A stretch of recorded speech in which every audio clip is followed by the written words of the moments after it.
नमस्कार, मैं हरि नारायण कुमार आप सभी का बीएसटी ऑल टिप्स में बहुत बहुत स्वागत है। साथियों, आज के इस वीडियो में मैं बात करूंगा कि मुख्यमंत्री उद्यमी योजना का आप लाभार्थी हैं। आपका अब ईएमआई शुरू होने वाला है। ईएमआई कब से शुरू होगा कि जब पूरे किस्त आपका मिल जाएगा, तो उसके 13वें मंथ से, यानी साल भर के बाद, तो 13वें मंथ से आपको देना पड़ेगा। तो ये जो है, यहाँ पे अकाउंट नंबर में डायरेक्ट आपको भेजना पड़ता है। तो ये दो तरह से आप दे सकते हैं। हो सकता है कि आप मासिक किस्त जमा करने, और एक होता है एक मुश्त, एक ही बार में जमा कर जाएं। एक मुश्त यहाँ पर दिया गया है कि एक मुश्त के लिए हो सकता है कि एक मुश्त जमा करें। तो एक मुश्त किस हाल में करेंगे और एक मासिक किस हाल में करेंगे। जैसे मासिक किस्त के लिए क्या है कि आप 100% आप कहेंगे नहीं भाई हम करना ही चाहेंगे। अगर हो सकता है कि किसी का सरकारी जॉब हो गया है या लाभार्थी है, वो कोई लाभ के पद पर है, तो उसको रिटर्न करने पड़ेगा। तो रिटर्न करने के लिए पूरे पैसा उसको रिटर्न करने पड़ेगा, एक मुश्त करना पड़ेगा। तो हम समझिए कि एक मुश्त नहीं है, आप मासिक किस्त जमा करने वाले हैं। तो उस स्थिति में आपको क्या करना पड़ेगा, ये अकाउंट नंबर दिया गया है। जैसे मुख्यमंत्री SC ST के लिए, अति पिछड़ा EBC के लिए, महिला के लिए, और एक है युवा के लिए, ये सब अकाउंट नंबर दिया गया है। मैं टेलीग्राम पर भी डाल दूंगा। फिलहाल अभी एक कमेंट में ले लेता हूँ। कमेंट में के माध्यम से मैं आपको समझाने का प्रयास करूंगा। जैसे कि एक यहाँ पे कमेंट है विवेक जी का। इनका कहना है क्या कि सर EMI कब से कटेगा, जो EMI होता है वो कब से कटेगा। मैंने इनको बताया है कि बैंक में डायरेक्ट भेजना होता है। ये कि अकाउंट नंबर जिला उद्योग केंद्र से मिलता है, डिपार्टमेंट के खाते में भेजना है। पूरा पेमेंट मिल जाने के 13वें मंथ से भेजना है। ये पूरा यहाँ पे दिया गया है। तो इनका कहना है क्या कि जो हमको 8 लाख मिला है, यानी 2 की 4-4 लाख करके मिला है, लेकिन जिला से कोई बैंक अकाउंट नंबर नहीं मिला है। तो जिला में आप जाइए, नहीं तो ये वीडियो में मैंने समझा दिया है। जो अकाउंट नंबर है वो आप अकाउंट नंबर में आपको सीधे डाल देना है। जैसे सेशन 2021 से 22 का भी नहीं मिलेगा क्या अब, और अब नहीं मिलेगा तो 8 लाख का EMI 4 लाख ही देना होगा, या पूरा 8 लाख या ब्याज भी देना है। तो कोई भी ब्याज आपको देने की आवश्यकता नहीं है। हाँ, 1% ब्याज आपको देना है युवा वाले का। जो युवा कैटेगरी के है तो आपको 1% ब्याज के साथ आपको देना पड़ेगा। तो कब से देना होगा, क्योंकि 1 साल तो हो गया है लगभग। तो मैंने बताया कि 13वें में मंथ से आपको जब पूरा किस्त आपका मिल जाता है, तो 13वें मंथ से आपको देना पड़ेगा। वही EMI कब से कटेगा, कोई एक ही बात को ये बार बार बोल रहे हैं कि कोई कुछ नहीं बता रहा है, कॉल भी नहीं आया है, 1 साल हो गया है लगभग। आगे ये लोग कुछ और पेनाल्टी तो नहीं लगाएगा ना। तो ये है कि तो अभी EMI नहीं कट रहा है। भाई EMI अपने मन से नहीं कटता है। आपको लगता है कि भाई डायरेक्ट खाता से काट लेगा, तो वैसा नहीं है, खाता से नहीं कटेगा।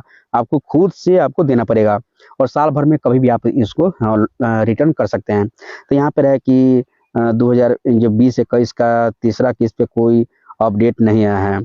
तो अब नेक्स्ट अपडेट मैंने बताया कि 21-22 का है, तो सेशन लेट हो गया है। तो अब नेक्स्ट पेमेंट नहीं मिलेगा, बिकॉज सेशन लेट कर दिया गया है।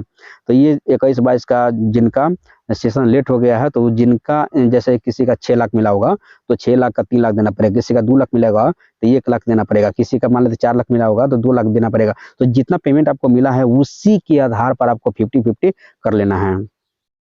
अब यहाँ पे है कि मासिक किस्त जमा करने हेतु, जैसे कि आपको मान लेते हैं कि आपका, जैसे एक शख्स बोला कि 8 लाख हमको मिला है, समझे, या तो किसी को 10 लाख मिला होगा, समझे।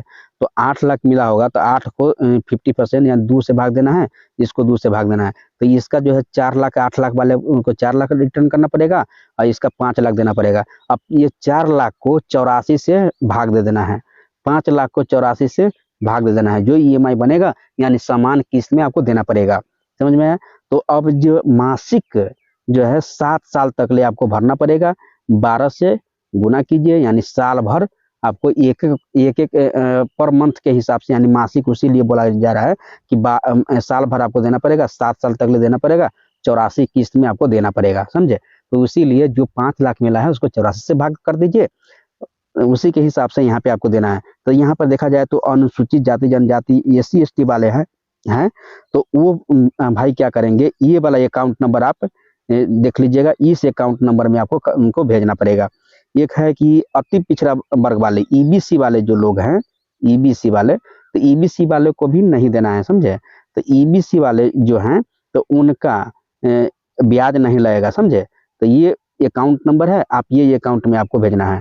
फिर है कि आपका एक है महिला उद्यमी योजना, तो किसी भी कैटेगरी का महिला उद्यमी है उसका ब्याज नहीं लगता है, समझे।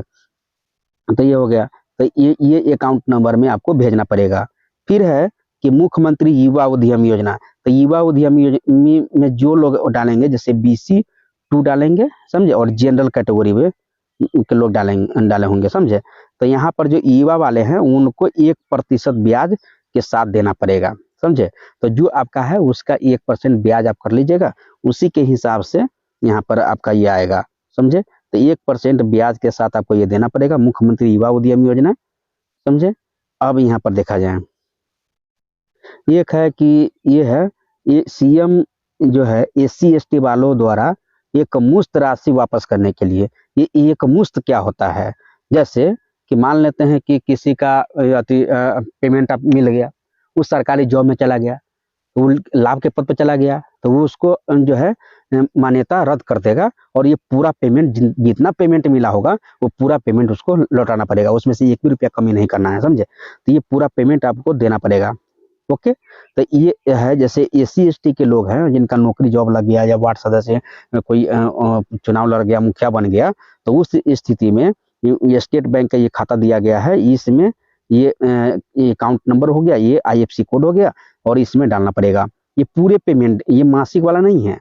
ऐसे ही है कि अति पिछड़ा वर्ग वाले लोग हैं, तो उनके अकाउंट नंबर दिया है, IFSC कोड दिया है, एक मुश्त यहाँ पे कर दिया हुआ है, तो यानी पूरे एक मुश्त का मतलब हुआ पूरे पेमेंट, डाउन पेमेंट एक ही बार में कर देना है। फिर है कि महिला उद्यमी योजना जो है उनके लिए है, युवा उद्यमी योजना उनके लिए है।